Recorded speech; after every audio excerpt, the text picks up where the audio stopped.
Almost 300 girls are still missing. The US President Barack Obama is seeking global action against the Boko Haram sect.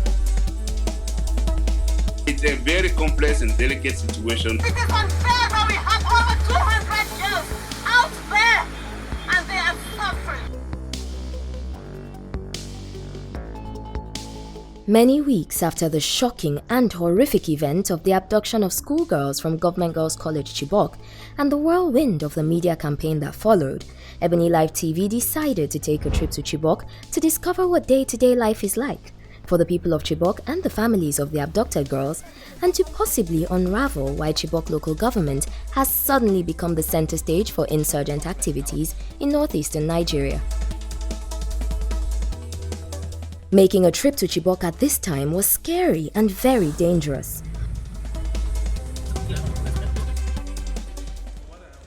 We were in two minds whether to brave it or not, but Mfomi Leonard, one of Ebony Live TV's senior content producers and directors, was determined to go.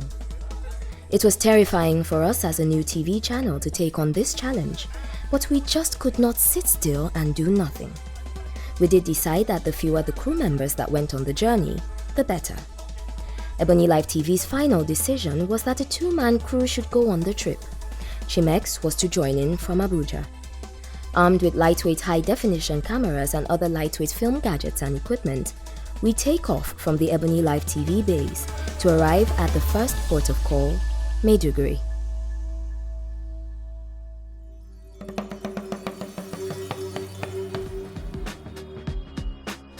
The city gates and many mosques established by Uthman Danfodio and his counterpart Modibo Adama some centuries ago are a good reminder of centuries of Islam. Our contact person Simon lives in this city and pastors a local church.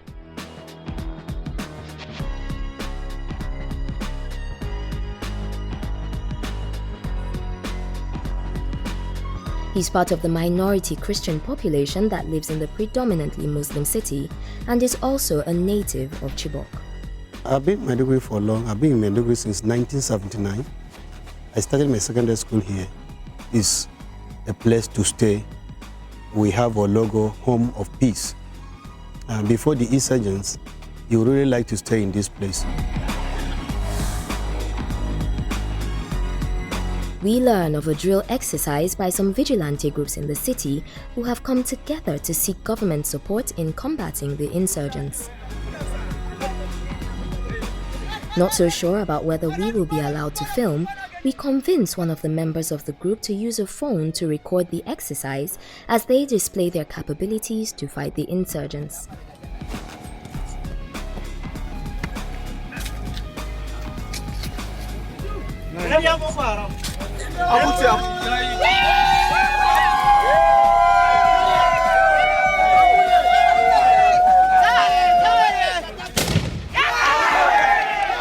Yau idan muka kama Boko Haram mu muke ba soja. Tu bisu taba kama ko ɗaya ba. Kuma ba sa so a ce soja Boko Haram sun kama. Mu soja vigilante group sun kama Boko Haram. After securing some vigilante group members as a part of our security team, the road trip to Chibok begins.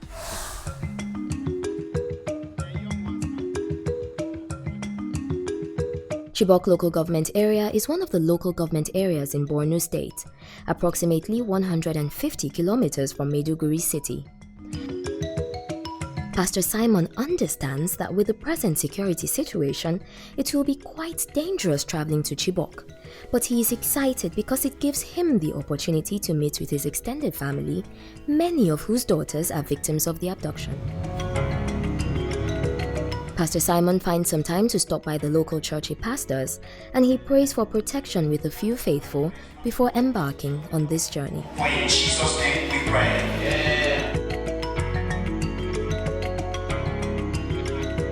We drive past many of the villages located along this bumpy road linking Chibok to Maiduguri, the state capital, and we ponder how empty they seem. It's a lonely drive on this road that once had so much traffic, particularly trucks transporting food items to the city. The empty, uncultivated plains that should have had crops this farming season are a strong reminder that the trucks may not be coming anytime soon. In this little village in Dambwa local government area, about 45 minutes away from Chibok Township, the team drives past a burnt-down school. This school is just one of the Boko Haram casualties, too negligible to have made headline news. After about 6 hours because of the bumpy road, numerous checks and a vehicle breakdown, the team finally arrives Chibok. Natural instincts, of course, would direct any curious person first to the government girls' secondary school located at the entrance of the town. However, that happens to be our first disappointment. The security on guard will not allow our team to film, though we managed to steal a shot of the school signpost with a mobile phone. We cannot help but wonder the essence of this tight security on a burnt-down educational institution that is totally deserted.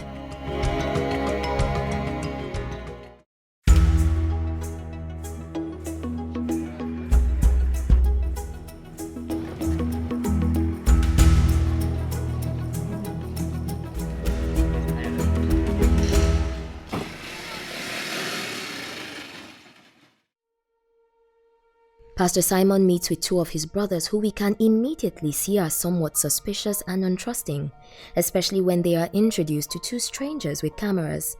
But Pastor Simon somehow manages to convince his kinsmen.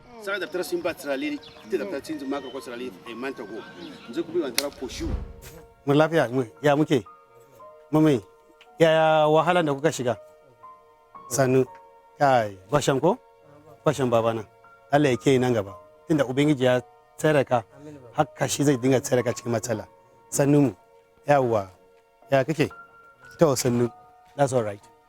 So this is the house of Honorable Dr. Shetima Nglada that was born on the 14th April 2014 when the insurgent came and adopted some of our girls. And this boy is my nephew by name girl Chiroma. He was at home when this thing took place. His younger cousin Chiroma agrees to show us around the desolate township. Chiroma gives a vivid description of some of the large-scale destruction as he takes us around. This is our dad, man parlor here. They burn everything. They just pick the important things in the parlor. They pick it. So from then they pick all our properties. From then they put the fire inside the room. They came to the Chibok around 11:13. So they started shooting, sounding Allahu Akbar, something like that. So that if you hear something Allahu Akbar, so they will shoot, they will explode the rocket launcher.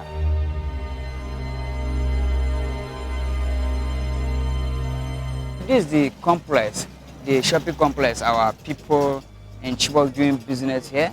When they burned the chairman house and the Dr. Shetima Nglada house, so they came to this place and then they burned the place. Mud houses and woven straw fences give the little town a dusty brown color in the evening sun. Children lined up with their yellow jerrycans announced to everyone one of Chibok's major challenges, a scarcity of water.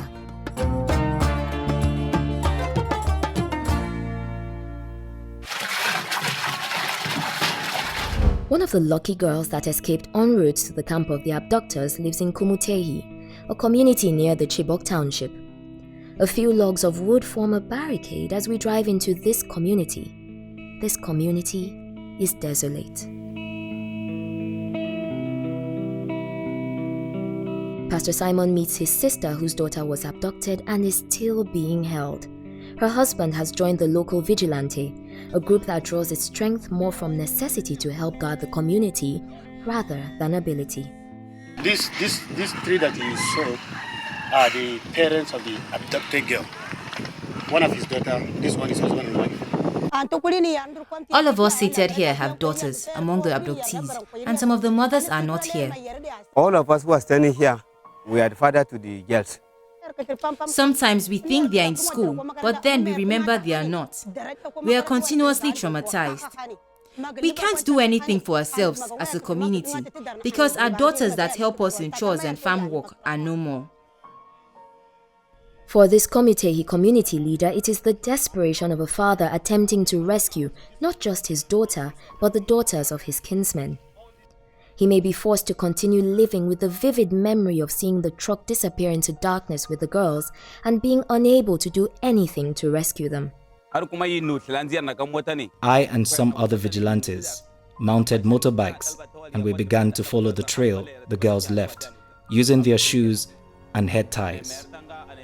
And when we were so close to the point where we saw them, we stopped because of the heavy weapons the insurgents had in their possession.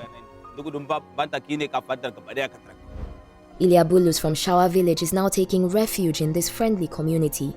He narrates the ordeal of the insurgents' visit to his village. We are relaxing in the village.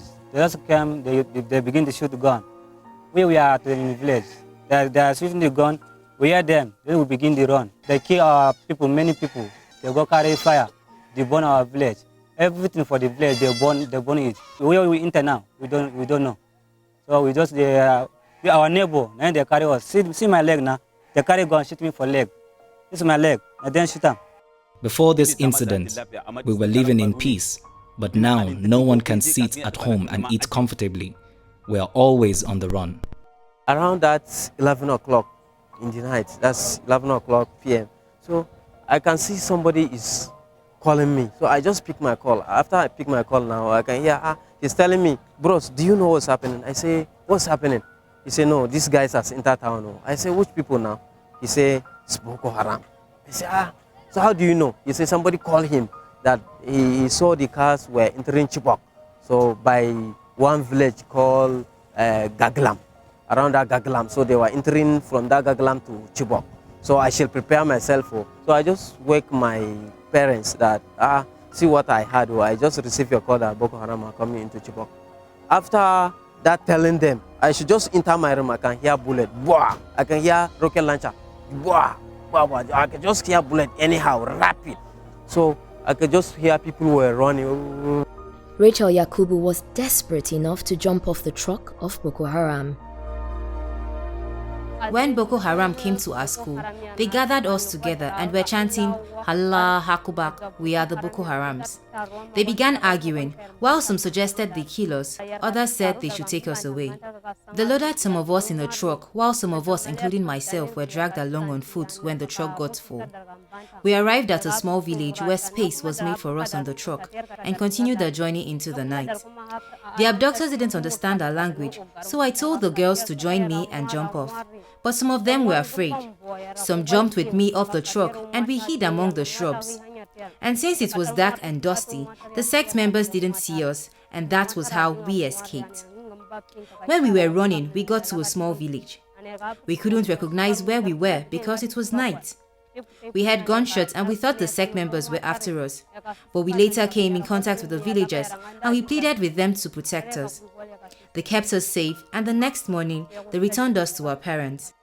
Ruth Musa was lucky to have been absent from school that fateful night. I escaped because I left to attend my sister's wedding.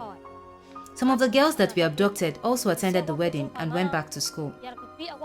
I was not taking the art course they were to take that fateful Monday because I am a science student. I planned to return on Monday evening to write my exams on Tuesday before the unfortunate incident occurred. This is how I escaped abduction. Soon, it will be nightfall, and this community must take refuge in some far-off bushes because Boko Haram might visit, and they are in no doubt that they could be the next casualty. And you saw us with these guns, we ran away to the bush in order to hide ourselves away from them because we're not able to fight them because they are more powerful. The only doubt is who will survive to tell the story.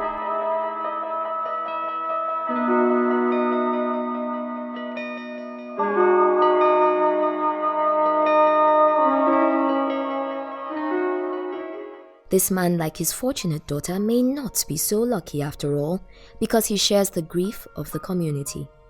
And I was happy for this, my daughter, which was which is already come out from these dangerous people.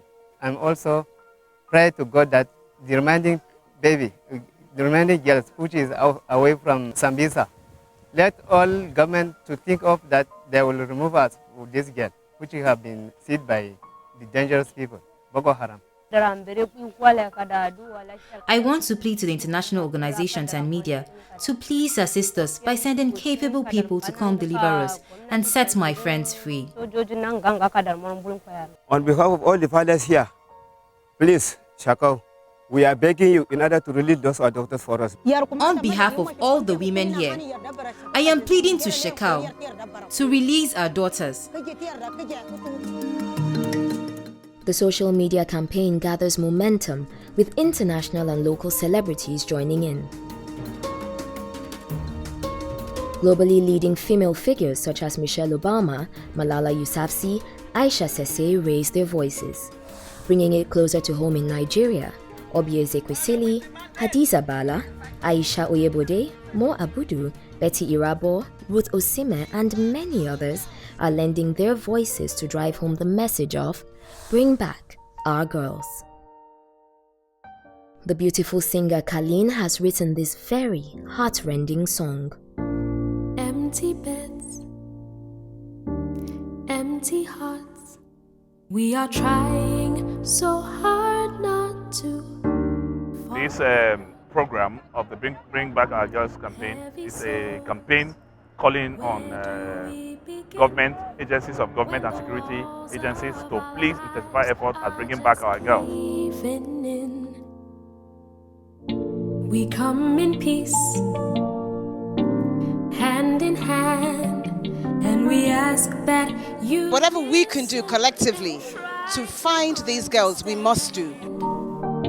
This endless pain, oh, this pain inside. We have no any other motive here other than to bring back these girls because they do not deserve what they are going through. See them smile, bring them home, back home, bring them home. And we do believe that the battle to bring them back is a battle of no retreat, no surrender.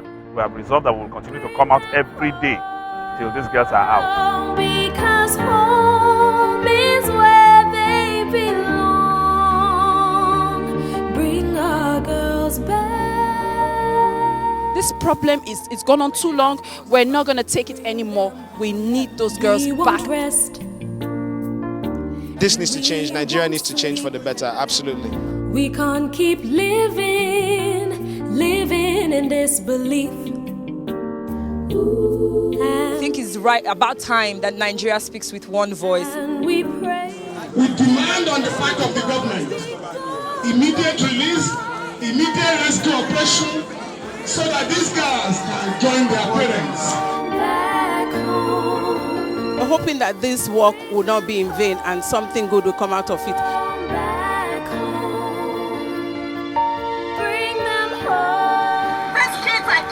Who are nobody that's the way we look at them. They are somebody because they have dignity. They cannot be purchased, they cannot be bought.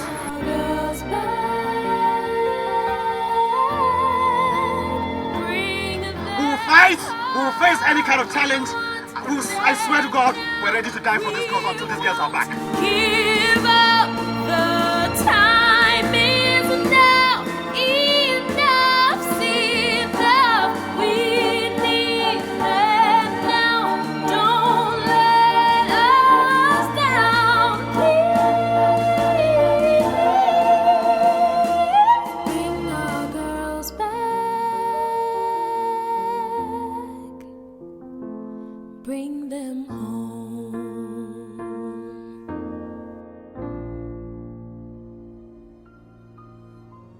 For Ruth Musa, Jane Yakubu, and many of these Chibok girls, their voices may never be heard, either campaigning a cause for themselves or for someone else. Their school remains burnt and their schoolmates still in the camp of Boko Haram. The hope and the bright future that education brings is gently fading away.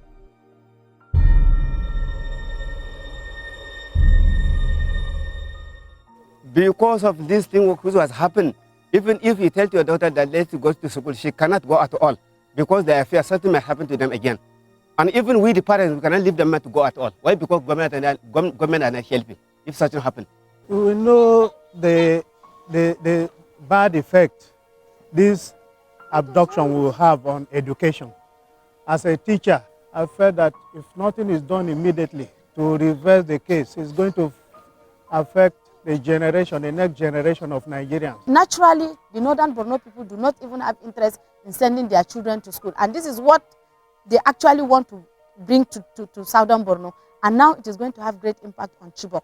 People who go to school now will not feel comfortable to face their studies. They will be worried about the environment, worried about their fate. Who knows what will happen to them? The mind has to be at peace before academics can be worthwhile.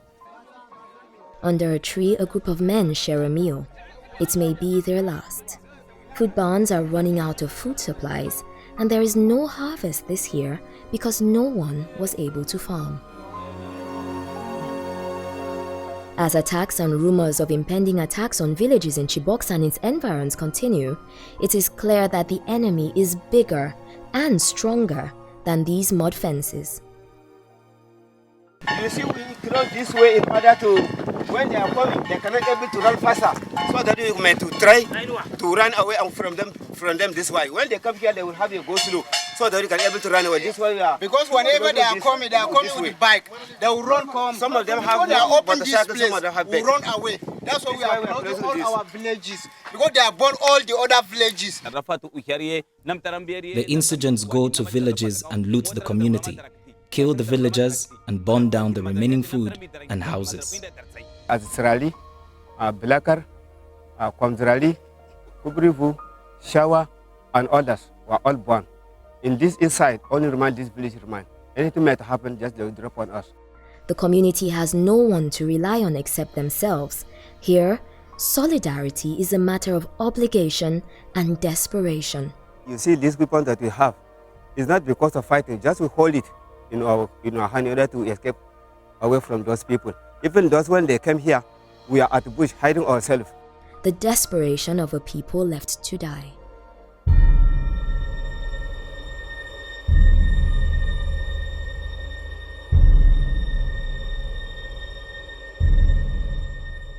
We are here, we even hear in radio saying that France, America, and other countries may to come and help us in order to bring us this our doctor. But yet, we didn't hear anything happen. And yet, we are not hearing anything that either they are outside or not. We didn't see even with our eyes, and we didn't hear that they are now on the Sambisa. So we appeal to the Americans, the French government, and all those who have shown interest in this matter to please do something, because nothing is happening now. The situation is as bad as it has always been. We have not seen any sign that anything else is happening. All we read is in the paper of the plans they have to remedy the situation, but nothing is being remedied.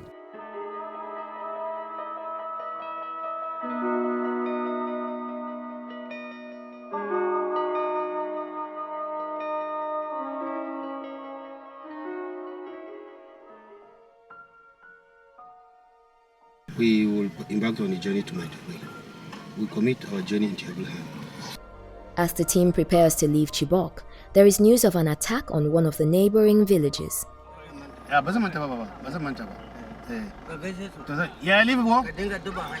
The team is bypassed by vigilantes packed into little cars as they drive to confront the heavily armed insurgents. We say goodbye to Chibok, the community that has got very little time to write petitions like this one, or to grieve about their girls who are yet to come back. The community that has been left to itself in the face of imminent danger.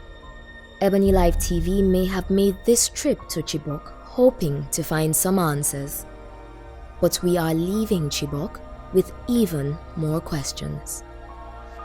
We are praying for the government and also for the surrounding countries to help us. Maybe they will try to collect this water for us and again to stop the things that used to happen to us in this our area.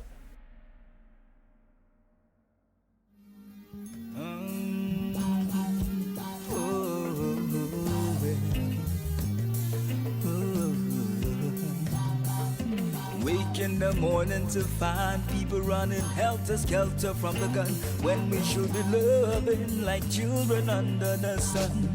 So I say, enough, yes enough, enough of the violence and killings and burning our yard. Yeah.